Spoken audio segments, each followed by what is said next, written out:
Hello, kia ora, and welcome to this NRCOP National Hybrid event on why diversity, equity and inclusion matters and the important role we play as regulators. For those I haven't met, my name's Matt Dabbs. I'm the Chief Quality Officer at EPA Victoria and one of 3 co-chairs of the Victorian chapter of the National Regulators Community of Practice, and I'll be your host for today's event. I'd like to begin on behalf of myself and the panel by acknowledging the Wurundjeri people of the Kulin Nation, the traditional custodians of this land on which we gather.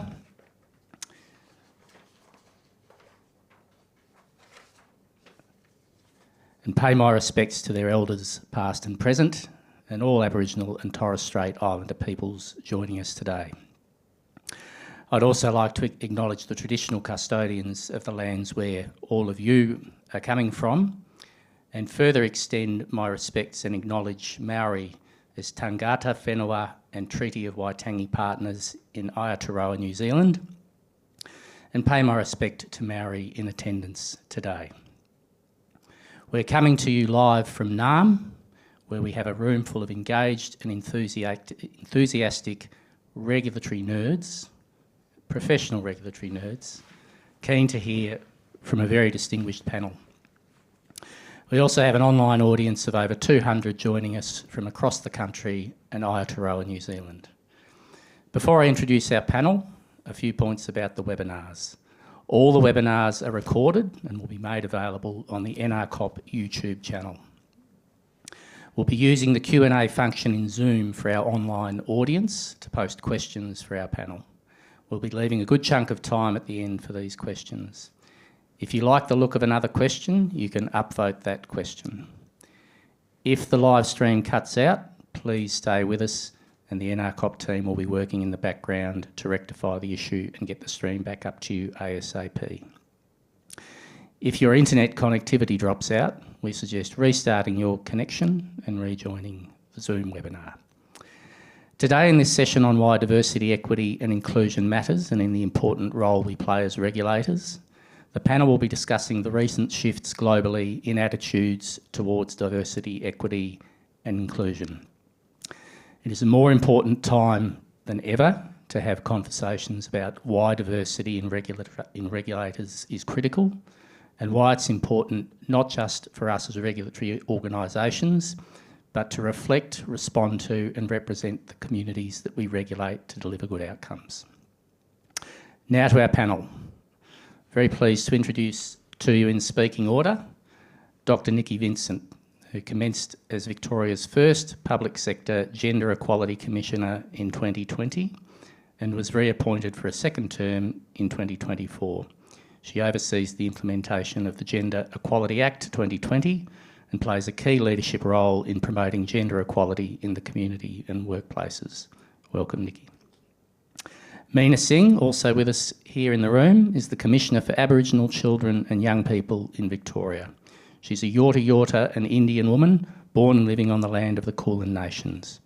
Meena started her legal career with Victoria Legal Aid, where she practiced in human rights and criminal law, and was also their inaugural Associate Director, Aboriginal Services.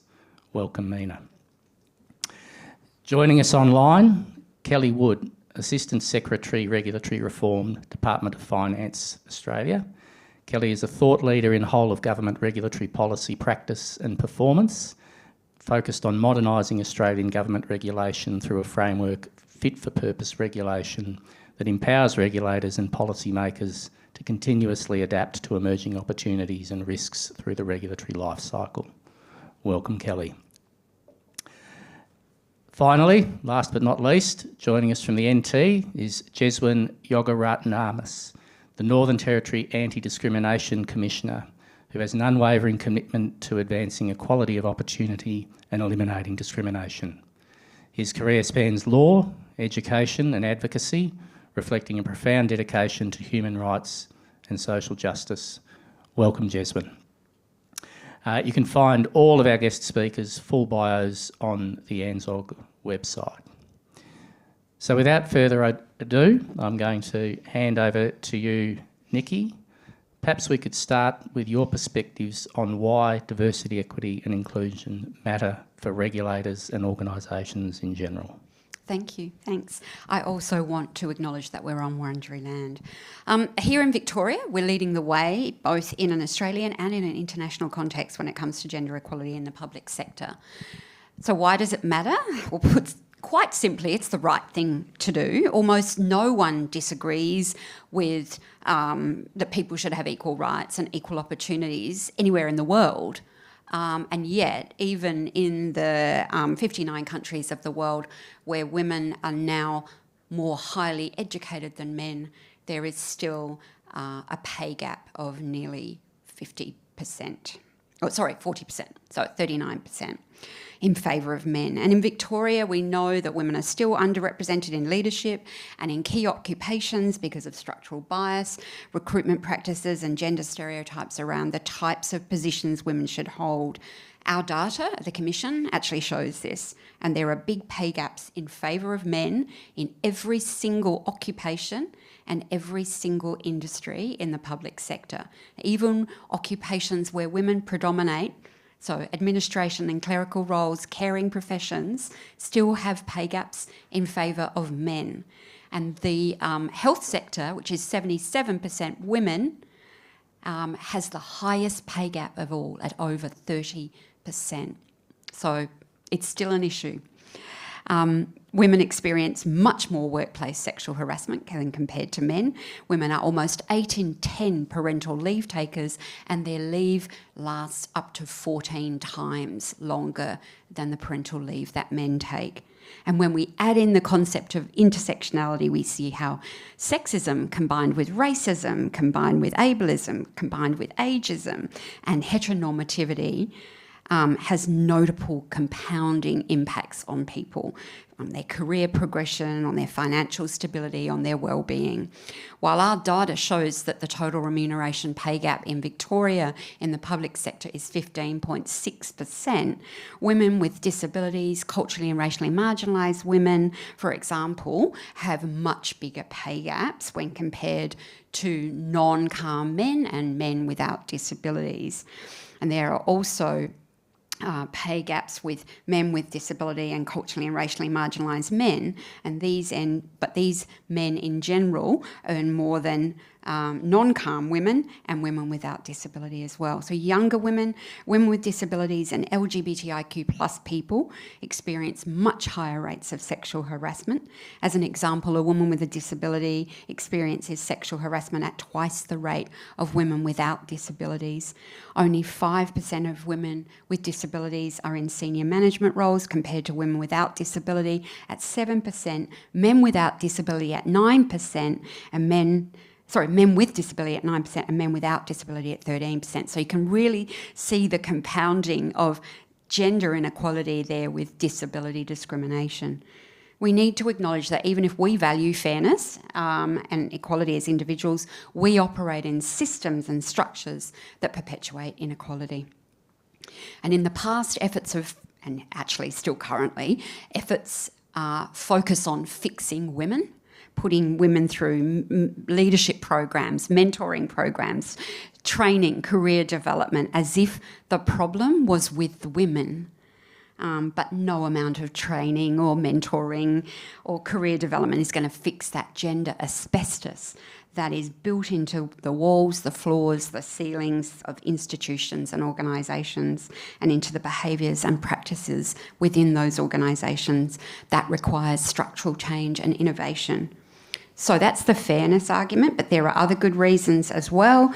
Diversity, equity and inclusion drives innovation. There are many, many rigorous international studies that show that diverse and gender balanced teams create environments where innovation can flourish, and companies with women, particularly in decision-making roles, are more likely to have above average profitability, and this is because diverse perspectives lead to more robust problem solving and innovation. And for the public sector, when teams reflect the diversity of their community, research shows that this enhances the effectiveness and the efficiency of service delivery and results in more inclusive policy making. So better, fairer, more effective and more efficient use of taxpayers' money.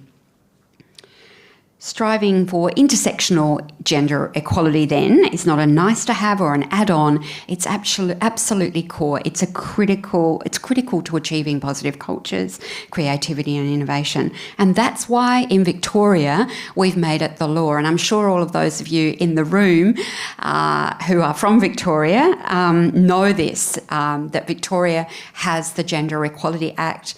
That act was passed Thursday this week, or it became a bill that was passed Thursday this week, 5 years ago, and it came into effect on the 31st of March in 2021. It's the first of its kind in Australia. It covers 300 plus organisations in the public sector, so across the full extent, including the 9 universities, all local councils, all regulators with over 50 employees. That's over 450,000 people covered under the legislation. And you have a number of really great obligations. I think they're great. Some people don't think they're great under the Act. You have to do a comprehensive audit across 7 key indicators every 2 years. Those key indicators look at the gender composition of your governing body, a gender composition at each level of your organisation, gender pay gaps, gendered segregation within your workforce, leave and flexible work availability and recruitment and promotion practices, as well as obviously sexual harassment, very important. It's not simply a case of reporting that data. You have to use that data to develop a gender equality action plan. All your data and your plans get published. You have to publish them on your website. I publish them on my website, so anyone can go and have a look at where each organisation stands on gender equality or inequality, as is usually the case, and then have a look at those plans that organisation has in place to address it. And then every 2 years after that, you report on your progress to me. That's all made public as well. You have to report, you have to make reasonable and material progress on each of those 7 key indicators. And I also have very strong compliance powers compared to other anti-discrimination legislation, in that I can take duty holders to VCAT to get an order directing them to comply, but I also can name and shame them and all of those things. But I'm hoping that the transparency involved in the legislation means I never have to do any of those things. But one of the other really important things about this legislation is the requirement, the obligation for duty holders to put an intersectional gender lens where possible, but as a bare minimum, a gender lens over every policy, program and service that they deliver to the public. That's really critical, because most of the work of organisations covered by this legislation has a really strong impact on the public. And it's critical that public service organisations, including regulatory bodies, are not inadvertently perpetuating inequality in their programs, policies and services. Now, there's a brilliant book, if you haven't read it, it's called Invisible Women by Caroline Criado Perez. It's a bestseller globally. I'm certain that I've made it the global best-selling point is Victoria. And it is absolutely chock full of examples of why we need gender lenses. I can name a zillion of them that you will all recognise. The fact that we have the building code mandates, we have equal space for women and men's toilets, but women take 2.3 times longer to use the bathroom, not because they're sitting on the toilet scrolling through their Instagram feed, but because they have periods, they can't use urinals, they often are accompanied by children, they get pregnant, they need to use the toilet more frequently, etc., etc., etc. So the equal designation of equal toilet space for men and women actually creates inequality. And if they'd put a gender lens over that, they wouldn't have designed it that way, because I'm sure it wasn't deliberate. It was just inadvertent exclusion, not even thinking about the perspectives of women. office temperatures way too cold for women. It was the temperature that offices are supposed to be was developed on a 40-year-old, 70-kilo man back in the 1960s. Women's metabolisms are slower. We feel the cold more, hence cardigans and scarves for women and shirt sleeves for men. It's a man's world because those who built it designed it that way for them in their own image, not because they wanted to deliberately exclude women, but it just never occurred to them. So we have to be deliberate in that. Now, in terms of regulatory policy, there's a few examples I'll give you. Car safety standards, crash test dummies used in safety testing are typically based around the average male body, meaning that car safety regulations have been developed around male physiology. And as a result, although men are more likely to have a car crash, women are 47% more likely to be seriously injured and 17% more likely to die in a car accident. It was only in 2023, that the US brought in regulations requiring car manufacturers to actually use anatomically correct female crash test dummies. So this isn't past history. I'm talking about women's lives are literally at stake. In workplace health and safety, many personal protective equipment standards, such as for healthcare, for construction, for firefighting, for defence and policing, are all based on male body sizes. I was just reading an application for an award that I'm the judge in just before I came here that was talking about precisely that in firefighting, and it's still the case right here and now. So women are often forced to wear oversized goggles, masks, gloves, boots, bulletproof vests which reduce their mobility and increase their safety in already risky occupations. And then the medical and clinical research side of things is another one, drug regulation. Clinical trials pretty much always exclude women because they have periods, their bodies are more volatile, which means that it's excluding half the population, and the results of clinical trials are then applied to women without ever considering that their biology might metabolise drugs differently. It has, in numerous cases, meant that women have taken a drug that they metabolised much more slowly than a man. A sleeping drug, Ambien, was one of those in particular, which meant that the drug was never tested on women. It was put on the market with the adult dose, which was actually a man's dose, and women took it, crashed their cars the next morning, getting up, still asleep. And there are example after example like that. And in the transport planning and urban planning system, we have designed our transport around a typical commuter, which is actually a man. A man travel, the typical man travels twice daily between home and work, which that's what they did in the old days. It hasn't changed. The design systems haven't changed much since then, but women have different travel patterns. They often get on and off of public transport for multiple trips between childcare and school and shopping centres, work, etc., and they haven't been considered, and that means that public transport is less accessible and more expensive for them. Even snow ploughing, it turns out, is a feminist issue. In one place in Sweden, they found that every year there was a 70% increase in slip falls from women every time it snowed.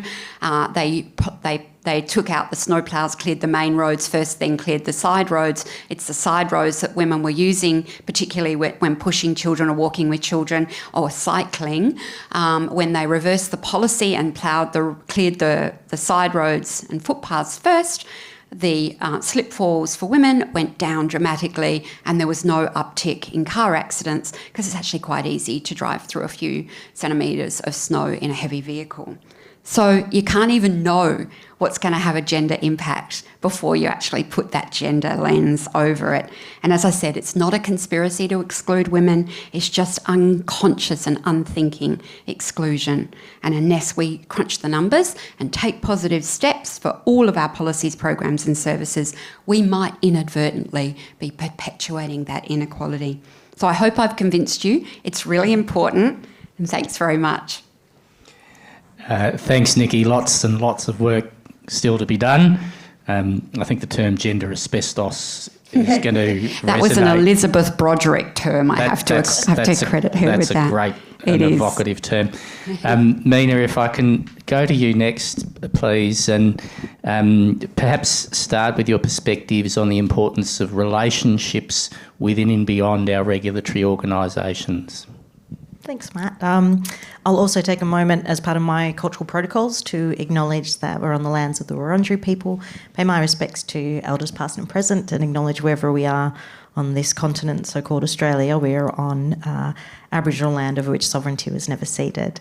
And I do that as a Yorta Yorta woman from my mother's side and out of respect as an Indian woman from my father's side. So my regulation journey started when I became the Commissioner for Aboriginal Children and Young People. It will be 3 years in April that I've been in that role. And I have to thank the likes of Emily Sanders up here for helping me become a regulation nerd. And it's opened up a whole wide world. And, you know, Adam Beaumont's here. So I feel very imposter syndrome-esque that I'm sitting in front of the people who taught me lots of great things about regulation. Why I love regulation is partly about the behaviour change aspect of it. And I love the tools that we get to use at the Commission around bringing people along on that journey of why things like child safe standards and child safety and wellbeing is important, not just in proactive work, but also in responsive work through our reportable conduct scheme as well. But I also love the relationships that go along with our work. And to me, people and relationships are what make any type of work great. For me, when it comes to diversity, I feel like I'm often the person that ticks a lot of boxes. You know, I've got a migrant heritage, I've got an Aboriginal heritage, I'm a woman. So I always think it's really important to understand the why of diversity and why you're including people, why you're adding people.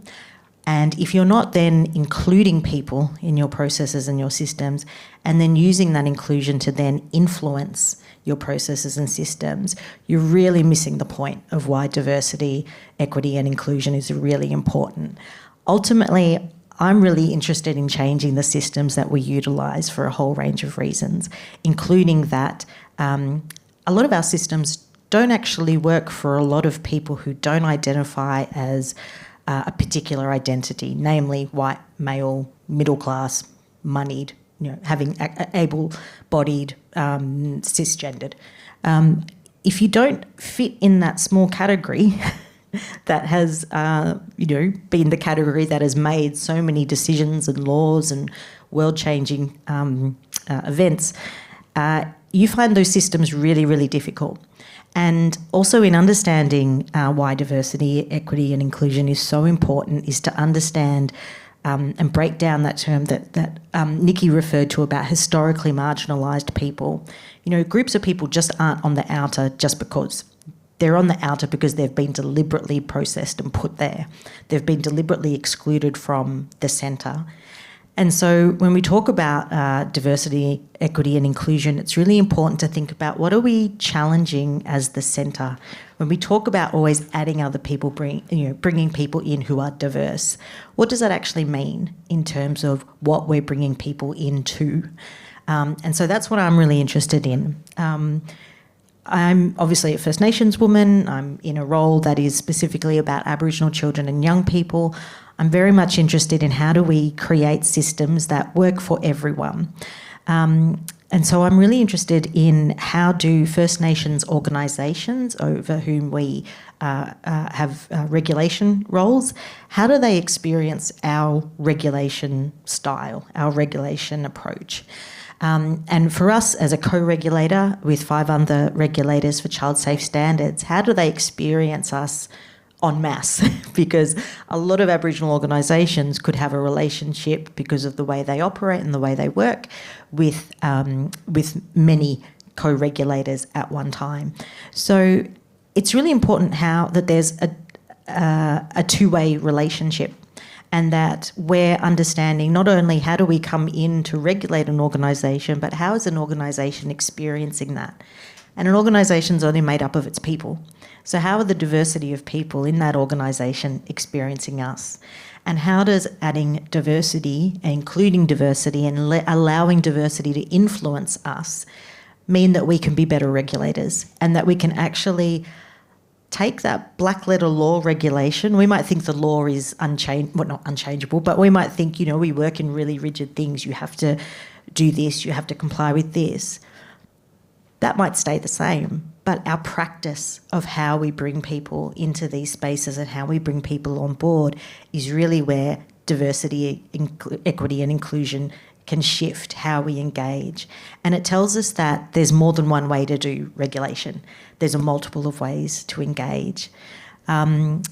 I'm also really interested in how we transfer our knowledge across different groups of people who have been historically marginalised and across those organisations that are representative of those groups of people.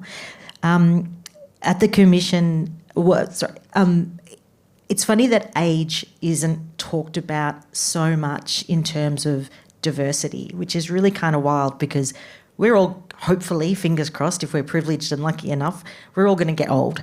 And so that diversity of experience is really important. But especially for us at the Commission, we deal with children and young people. We want to know how children and young people experience the regulation systems that are imposed all over them. The best way to do that is to speak directly to children and young people. And so at the Commission, we've got what I would class as a diversity, equity and inclusion measure of having our youth council that actively informs what we do as a commission. We're getting more and more into how do we, we could just talk to people and talk to young people and have them provide input, but how do we actually broaden that to challenge? All right, how do we regulate? How do we monitor what's happening in out-of-home care? How do we check in what's going on behind closed doors? Which is also really important because a lot of the spaces that we regulate are spaces where people maybe don't have the ability to share their perspectives. Especially if you're a child or a young person, you're usually having to go through an adult. If you're, say, someone who's getting a service in a psychiatric ward of a hospital, those avenues for you are really important of how you can get out. And thinking about all people in their different identities and in their different lived experiences can inform how we then go about, flip our work, how we put the individual person and then their organisation at the centre of how we regulate, rather than thinking about where the regulator, everything revolves around us. Everyone has to jump to our well, I don't know what that was. I just did an action. Marching beat, that's the one. So, it's this, like a really weird example that I'm going to raise. And it was in a session with Adam Beaumont when I realised that criminal law is a regulatory system, and it's a really crap regulatory system. It uses the big stick to change people's behaviour. It goes straight to that pointy end of the response to change people's behaviour around, whether something's criminal or not. When the criminal legal system works is when it addresses people's behaviour by working with people and understanding why it is that they're behaving with someone, but why they're behaving in a certain way. So, in Australia, Westminster law was imposed forcibly onto the country, onto the people in the country. A lot of, before invasion, Aboriginal people had multiple complex systems of laws that governed how we lived on the land, how we lived with each other, how we understood country. All of that was attempted to be replaced, but our main law is effectively a foreign law. It's a law that often doesn't understand the complexity and the diversity of people's lived experiences, which is why we see certain people overrepresented in negative ways. And that's very much the black letter law. I talked before about the black letter regulation. But we can practice in law in very different ways, and the courts have done that in a couple of specific ways with Aboriginal community members and people who butt up against the law. One way is the Koori courts, which some people might not have ever heard of. Koori courts don't change the law at all, but it changes the practice and the process of the law. And what it does is it brings elders in to listen to what's happened to a person who is offended, to understand what will be the most appropriate sentence, what will be the right outcome for them. So we're still using the law as it is, but we're bringing in that lived experience and understanding of how the law is experienced itself. And then we're making outcomes and determinations that support and impact that person. Another example is Maram Nalaganbu, which is around children's court and child protection matters. And it really, again, same law, but the practice is different. So I just want to close by saying that it's, really important to be sorted on your why as a regulator. Why do we want to engage in this sort of stuff? What is the value add that it's going to bring to us? Because ultimately, lots of us are regulating places where, children and young people, really vulnerable people, can be made very unsafe if the right things aren't in place for them. So I think always keeping the individual at the centre of our regulation and considering that individual and groups of individuals are just so diverse, and so how do we recognise and reflect that in our own practices? Thank you so much, Meena. The focus on putting people at the centre of the work we do is a great segue to Kelly Wood, whose face I thank goodness there, the large screen momentarily didn't have Kelly's face on it. Kelly, I'll hand over to you now to talk to us about how putting people at the centre of things is a part of the Commonwealth regulatory reform agenda. Thank you so much. Apologies while I just sorted my microphone there. It's really excellent, Matt, to be invited to join the stage, even virtually, with both Niki and Meena, who have made some really incredible contributions in the space of diversity and inclusion. So it's quite an honour to follow them in the lineup today. As you say, I work at the centre of government, so more from a regulatory policy setting perspective. But I think here we all have our role to play as what we're learning from New Zealand as regulatory stewards. So in the federal government, the Minister for Finance, Katie Gallagher, looks after regulation across the horizontal aspect of government. So leaving the Health Minister to do health regulation vertically, leaving the Education Minister to do the vertical education regulation. And what the Minister for Finance asks her team and my team to do is look across the system of regulation and to think about how we can make that whole system of regulation work together better and put people, Australians, at the centre of how we do that. So the Australian government's regulatory agenda is really about how do we keep regulation modernised? How do we keep it fit for purpose as our environment changes, whether it's from new digital technologies or changes in our environment, but how do we keep it fit for purpose for those Australians?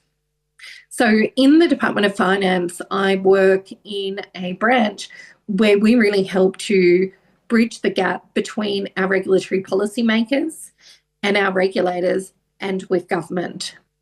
And I'd just like to add, I'm also happily a regulatory nerd, obviously a woman and a queer woman, and I like to bring those elements to the work that I do every day as well. Because I think at the end of the day, like we've heard from both Niki and Meena, like the Australian community is a very diverse one, even though like the data that Niki was talking about really set Australia up for those male middle-class white men. That's not the shape and look of Australia these days. So Australia is diverse, and really having that inclusion and equity for all of our people is really important. And I think what we can all do is act as stewards of our regulatory systems to make sure our regulation works for our people. So I suppose I'd like to also acknowledge that Ngunnawal people on the lands on which I'm meeting you all today. They're part of our community in Canberra, and they share their interests and the things that matter to them in how we're developing regulation that impacts them. And I think that's something we need to do in each space of regulation across Australia. But I think one of the things that's become clear to me is that we probably need to acknowledge that there's more that can be done here. We're still learning, like our community is still learning, and there's more we can do. But I do think, like Meena was saying, regulation is really that relationship point with our community, with our people. So one of the things that we're thinking about at the centre of government is, how do we get regulation right across that regulatory life cycle? How do we make sure it does think about those Australians and all of their diversity at each parts of that regulatory life cycle? So thinking about, well, when government is making a decision to regulate, it really is, like Meena was saying, it's about helping people, it's about changing behaviour. And so how we inform government to make those decisions really needs to take into account, what is that behaviour we're trying to change? Is it a market that we're trying to establish? Is it that we're trying to give more safety to a community? But we really need to know the people that we're regulating for and for their benefit. And one of the tools that we do have as regulatory policymakers is a regulatory impact assessment. And that's a tool that's really meant to help us to think about diversity in our regulatory and policy thinking. So we can think about, well, what is the impact to women if we intervene as a government on a society in this way, whether it's car safety, which I think Niki very rightly pointed out in the past was set up as a default for men. Or is it about access to the community through our footpaths and how we can set those up to make sure it accounts for all the needs of our diverse community? So we have a tool there that can help us to do that better, that can help us really look at, well, what do our First Nation people need? What do our people of different abilities need? How can we respond to those culturally and linguistic communities in what they need? And one of the key things that an impact assessment needs is really good data. It really needs us to know, what is our baseline of data? What is the data and the evidence showing us about what the impact to our community already is? And then that can inform how we design or decide whether to regulate. I think one of the challenges for diversity is sometimes we don't have the data yet. So how do we then work with an absence of data? And then how do we regulate and then build in a checkpoint where we can go, we built this system based on some assumptions, educated assumptions, but let's acknowledge that they're assumptions. And then let's have a point in time, whether it's 2 years or 3 years down the track, where we evaluate, whether we review and have a look, well, did it actually do the thing we wanted it to do? Did it actually help women to get to school drop-off or work in the snow? Did it really help with the medicines that different diversity groups need in dealing with different health concerns?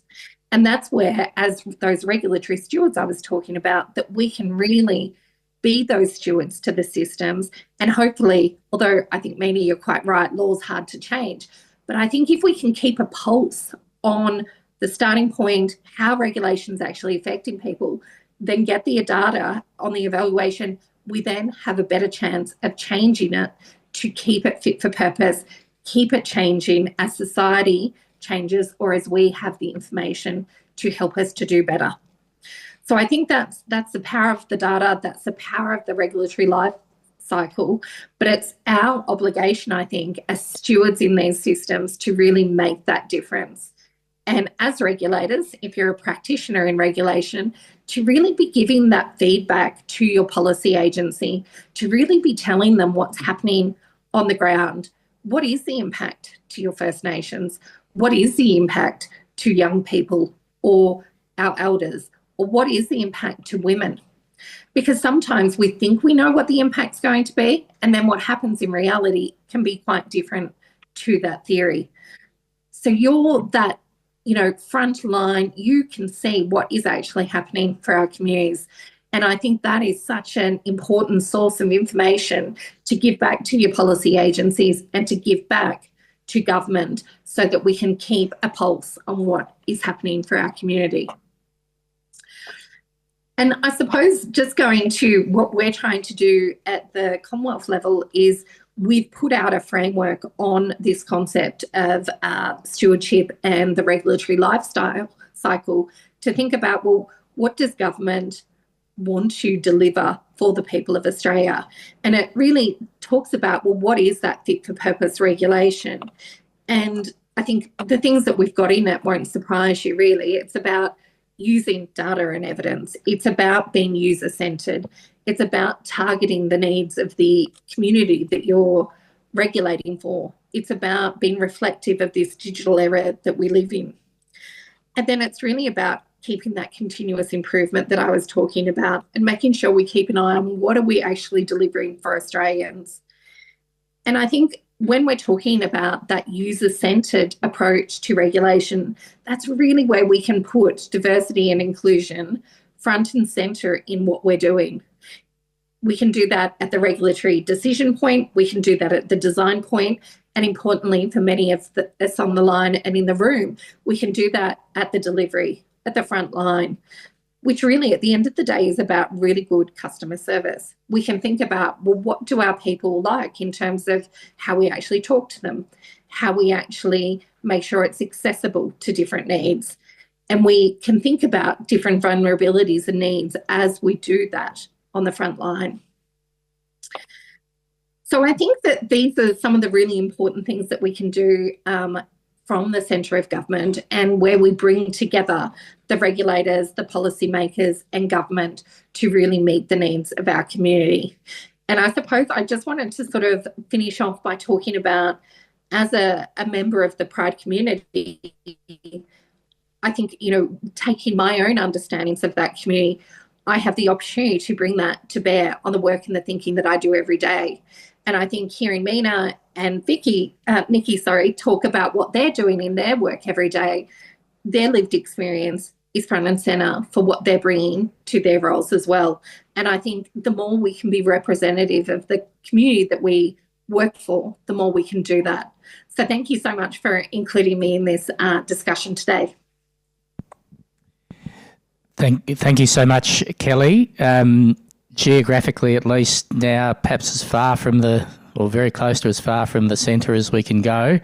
Our last speaker, Jeswynn Yogaratnam from the Northern Territory Anti-Discrimination Commission. Over to you, Jeswynn.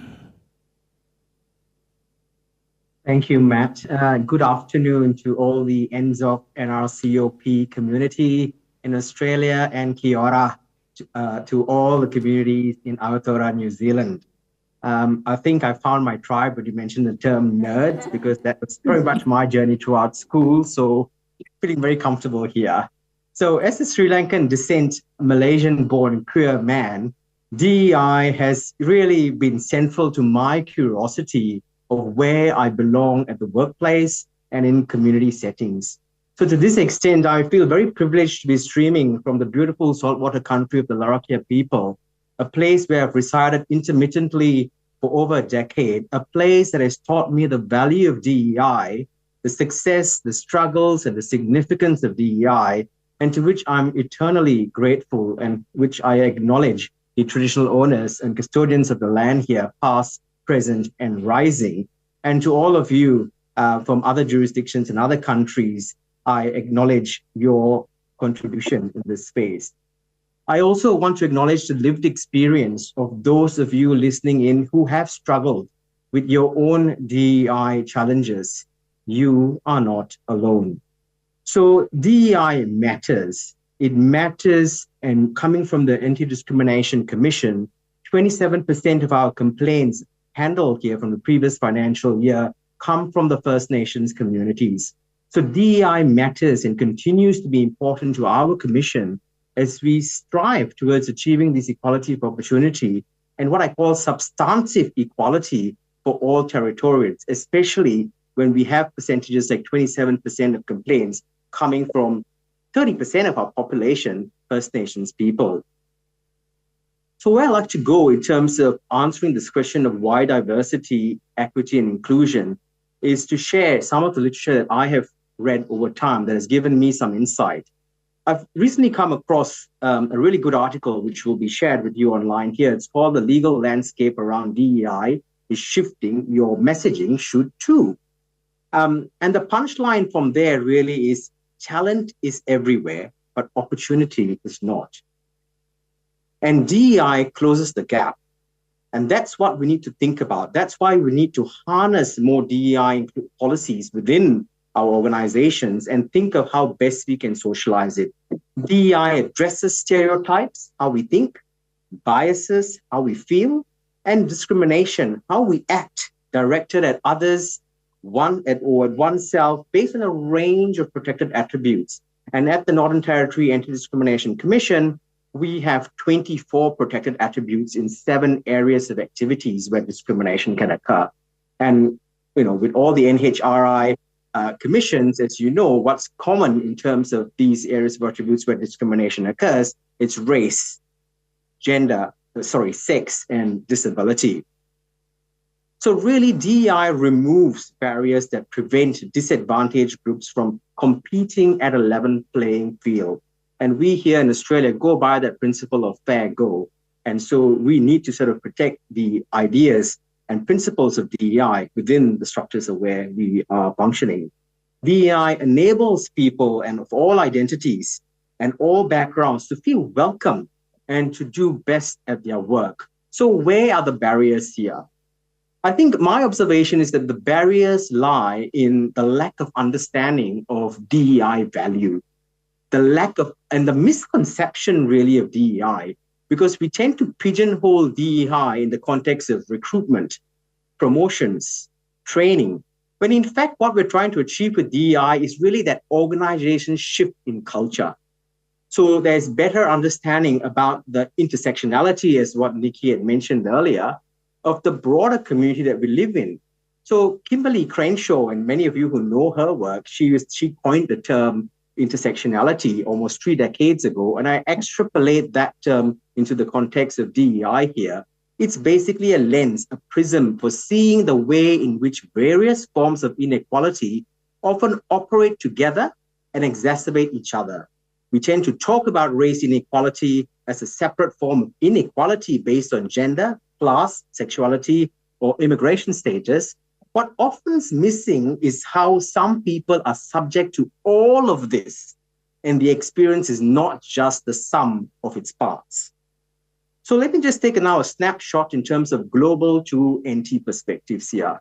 So we've just, noted the Davos World Economic Forum, and there's a really interesting panel discussion during that forum called Diversity in Practice, and we'll share the link here with you. Now, disability market is worth $13 trillion USD. So to not have that representation within our workplaces, or to not work hard to enable that accessibility and all those other workability structures within our workplaces to include people with disability, is really a loss of opportunity in itself in terms of how we can work to co-design and co-create better policy to meet our community demands. In the US, what's really common are power of employee resource groups.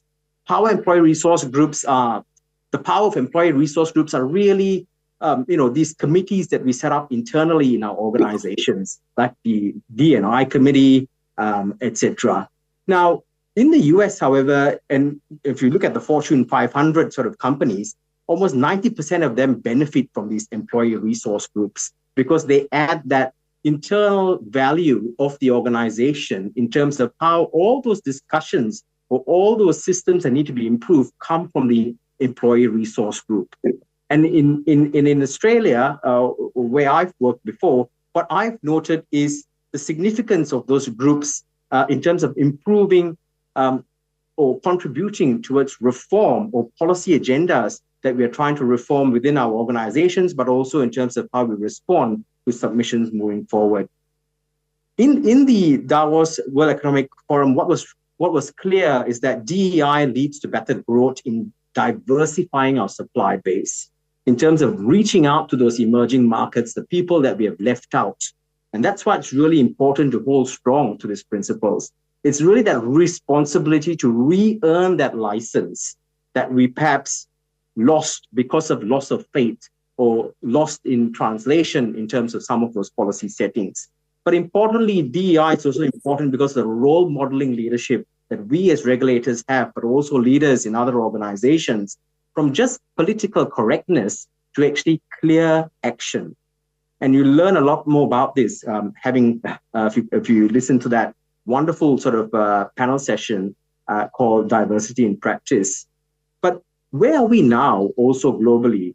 The New York Financial Times on 2nd of February had a really interesting headline saying, DEI backlash, employers reframing, not retreating. When I first looked at that headline, I was wondering whether or not that's actually a danger sign for us. But actually, I think reframing is sometimes a good thing because it makes us think about what are we doing that's box ticking? What are we doing that's virtue signaling? And it's perhaps time that with what's happening from other jurisdictions coming down, creeping our way, that we need to be thinking of reframing some of these policy settings just to ensure that we are delivering that impact, that we are making that difference. And hence it was even almost curious when another New York Financial Times on 7th of February noted a very large company called Accenture ditching their diversity and inclusion goals. This was a bit of a setback in terms of thinking, are we then virtue signaling in the context of that organization where they've been very much involved in leading the way of D&I? But then considering the fact that that organization also has almost 64.9 billion investment in terms of US contracts, you understand where they're going with that, right? But I think here in Australia, it's quite different because we have already invested in our D&I policy in a way in which Kelly has talked about with the regulatory impact assessment need, and that power of regulating that life cycle is already very much embedded, which is why when another article came about in the Sydney Morning Herald on the 16th of February, which talked about how departments are revealing what are their diversity and inclusion roles, where do they exist? And I think this is a really good time to start mapping where are those roles? What really is the investment? Now, in that article, I noted that there were very few roles in organizations actually where investment went to investing into those roles. So what waste, or sometimes what's called as waste, are we really trying to deal with here? Because the investment that's put into this place is not that great amount compared to other aspects of the organization. So bring it back into the NT, and I think we have accelerated here in the NT in the context of our DEI commitments and policy settings.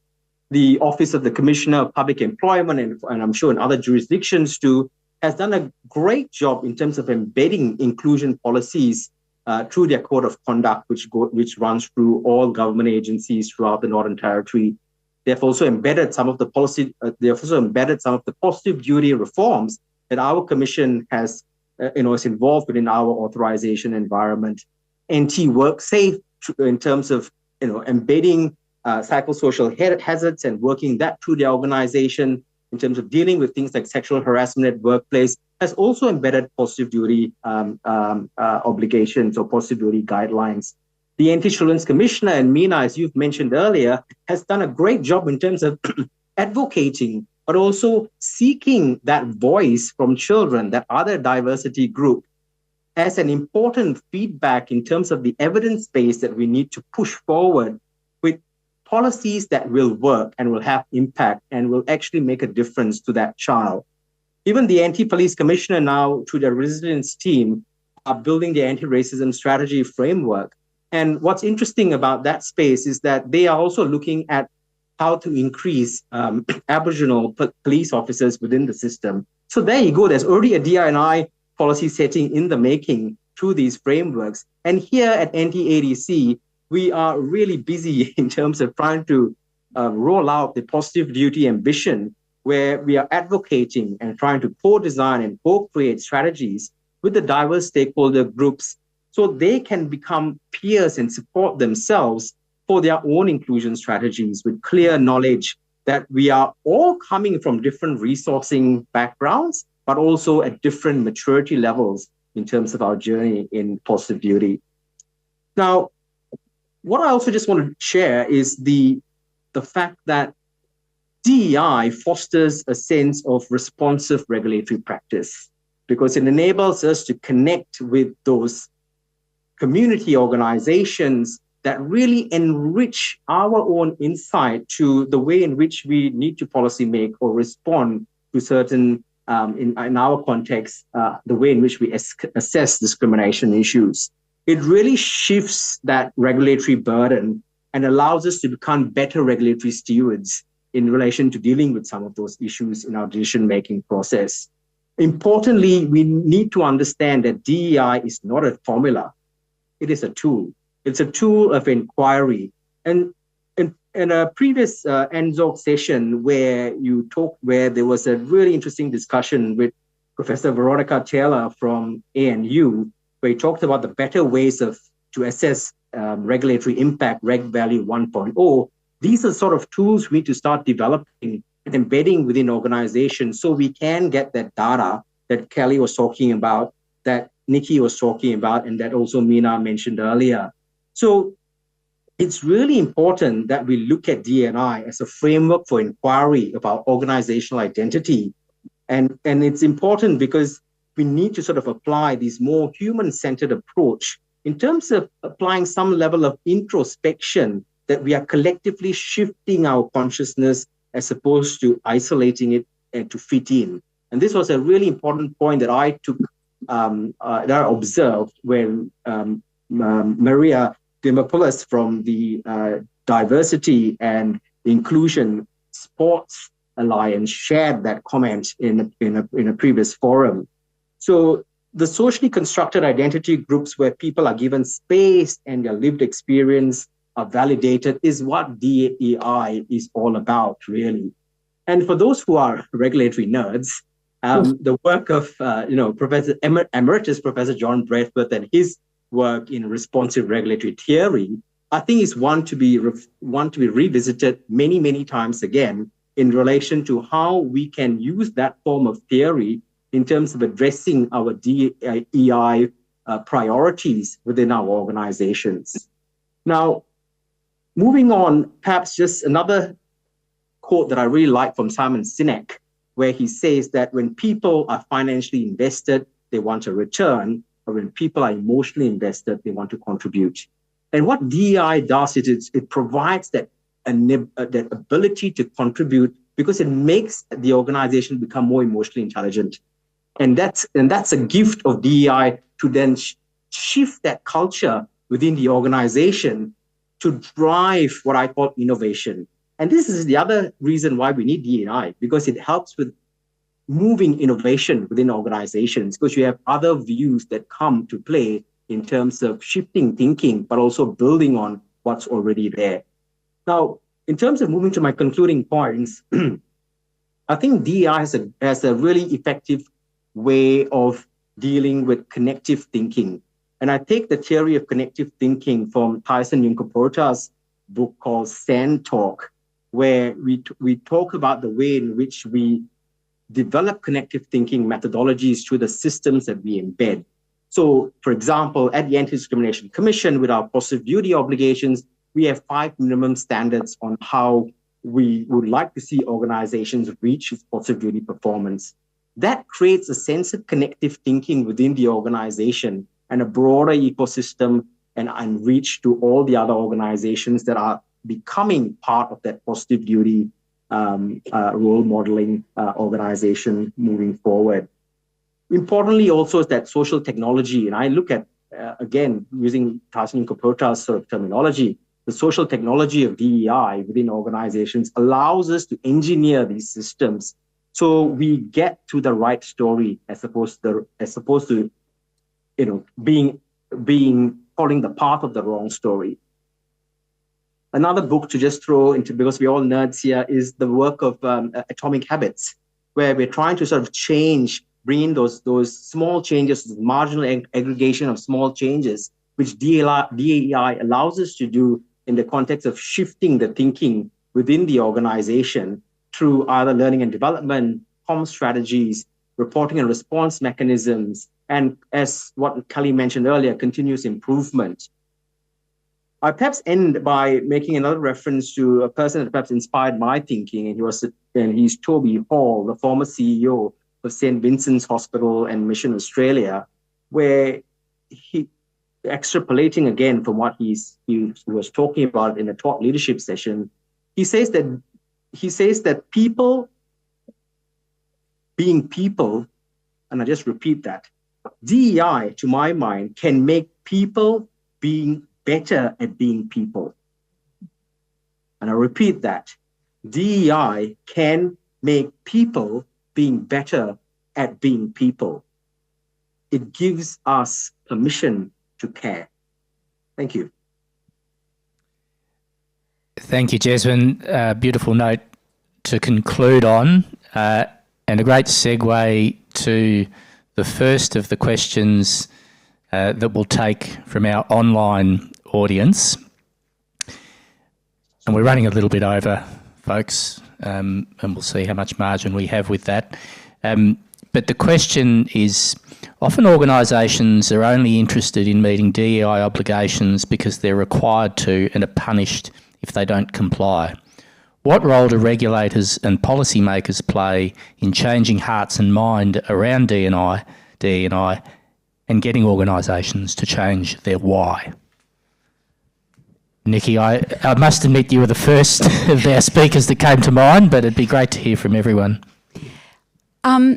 Look, I agree, but I think there's a place for that. I mean, if I use the Gender Equality Act in Victoria, there are some duty holders that see the legislation as a burden, want to tick the boxes, get it done, invest as little as possible in it. I think the legislation itself, the drafters of the legislation thought about all of those things and made it harder to tick boxes because they put things in place so that you couldn't necessarily do that easily. But the obligations themselves, gathering the data, analysing the data, which you have to do, kind of reveal the problem. And then you have to make reasonable and material progress. So you've got to do something about it. And that's all transparent. So if you haven't, you're going to be embarrassed in front of, everyone else. And journalists, they're onto that data at the moment it goes up, asking why X organisation has this pay gap, which I always say, just go and talk to that organisation. And that makes a shift. So even though they're being forced in some ways, it's going to have them see what needs to be done.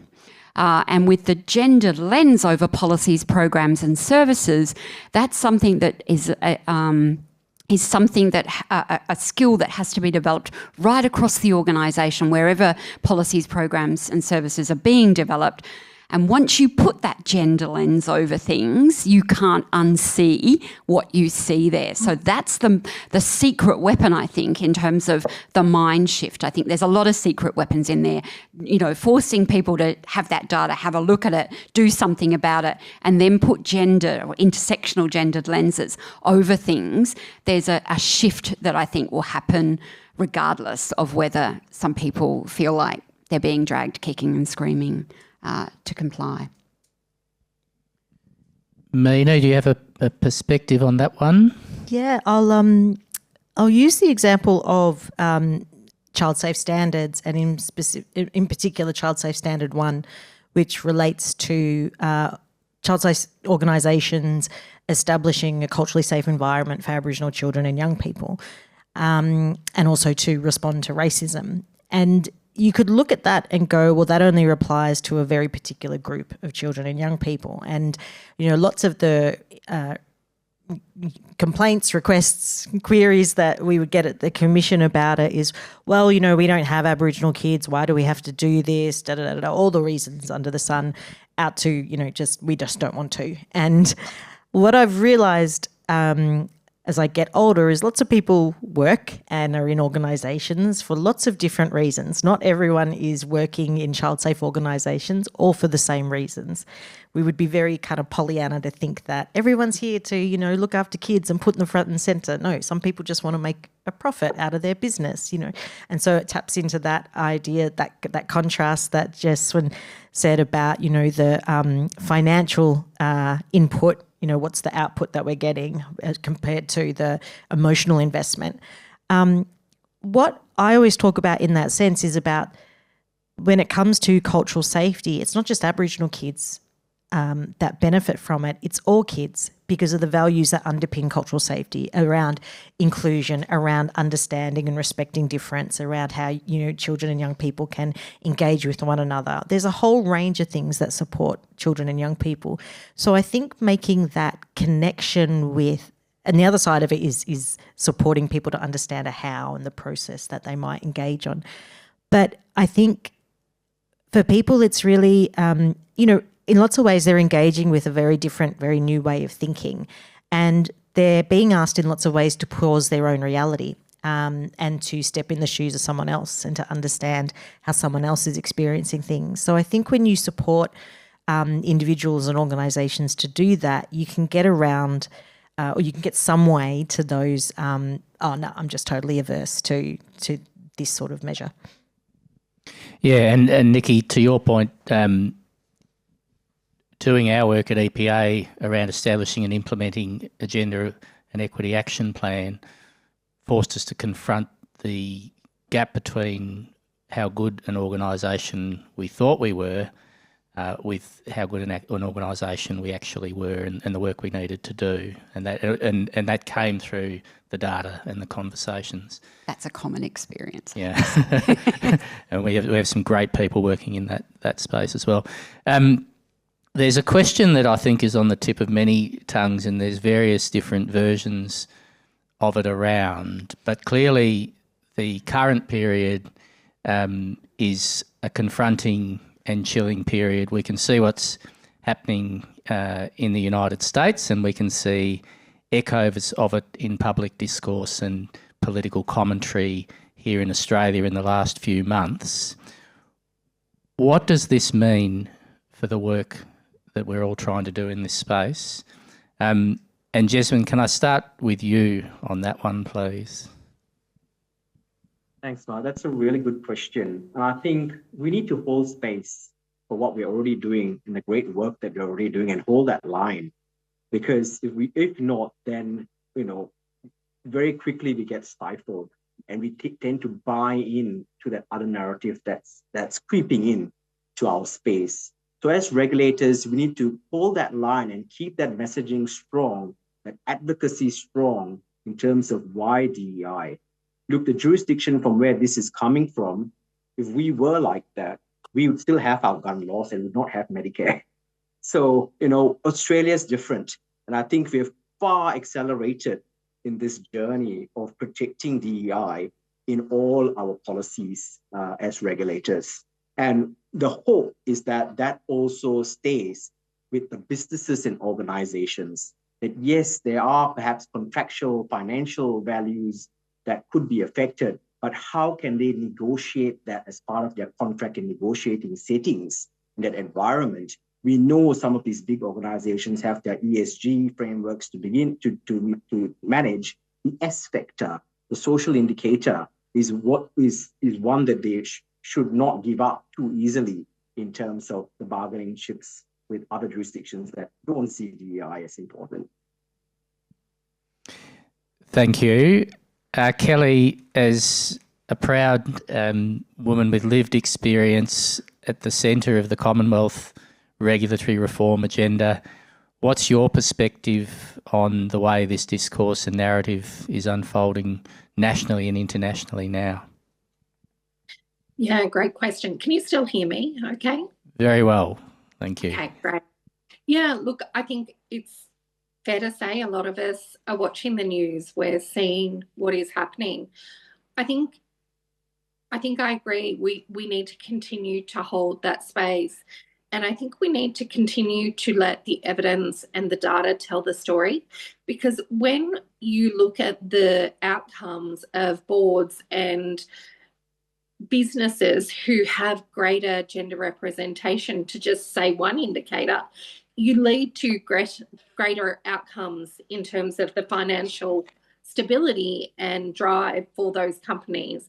And similarly, the Australian government has had gender balance requirements for boards at the Australian government level for some years as well. And that's a recognition that inclusion and diversity and recognition of our community is really important. So when you see the data and the evidence that shows what the outcomes are when you do these things and reflect our community, it's hard to argue with the facts. And if we continue to come back to the data and the facts, then we can hold a very strong position. Thank you. Thanks, Kelly. One more. I want to hear what Meena and Niki have got to say on that one. Meena, the times. I think Jeswynn, it's absolutely right. You know, we are a very different country to what we're seeing, you know, happening over in the States. There's a lot of us that would, you know, might like to model what's happening over there, but I think constantly interrogating, because a lot of the concerns that come out about initiatives that centre on diversity and equity and inclusion are often posited as if they're not merits-based, or they're posited as if they're an attack on a certain group of people to their detriment. And there's an awful lot of entitlement that's wrapped up in those sorts of assumptions. You know, I'm terrible with remembering who said what, but I remember someone talking about this sort of experience where, and it was American context, and, you know, someone saying, oh, you know, well, you know, basically black women stole my job. Like, that job was mine, you know, and because of these initiatives, black women stole my job. And I think it's like, where on earth did you think it was your job? Like, the very framing of it, of entitlement to certain things. And, you know, we, and also to draw on what Kelly said, you know, let's look at the evidence around what works and what has been happening in that. You know, let's challenge those narratives about that these initiatives or these measures put unqualified people in really responsible positions. You know, I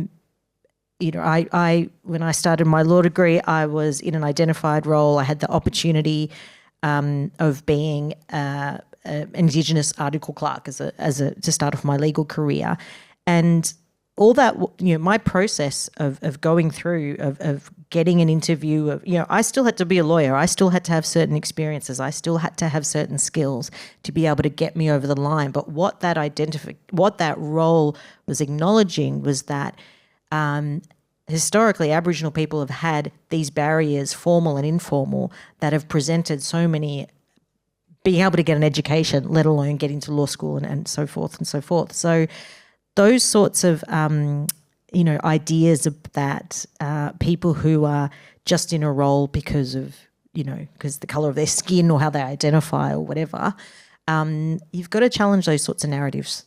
That's really important. And it has to be not the person in the role challenging the narrative, or the person who's like that identified person. It has to be everyone else who challenges that narrative. Niki? I don't have a super amount to add to that. I think I agree with everything that's been said, and you know, it's really people who oppose this are their fear about what they will lose, and I like to approach that as with compassion in many ways. So we might feel it's misinformed or ignorant or whatever, but they do actually have a real fear that underlines their opposition to diversity, equity and inclusion, or whatever it is. And they also, hardly anyone in the world, I should remember this, hardly anyone in the world actually gets up out of bed in the morning and goes, I'm going to be evil today.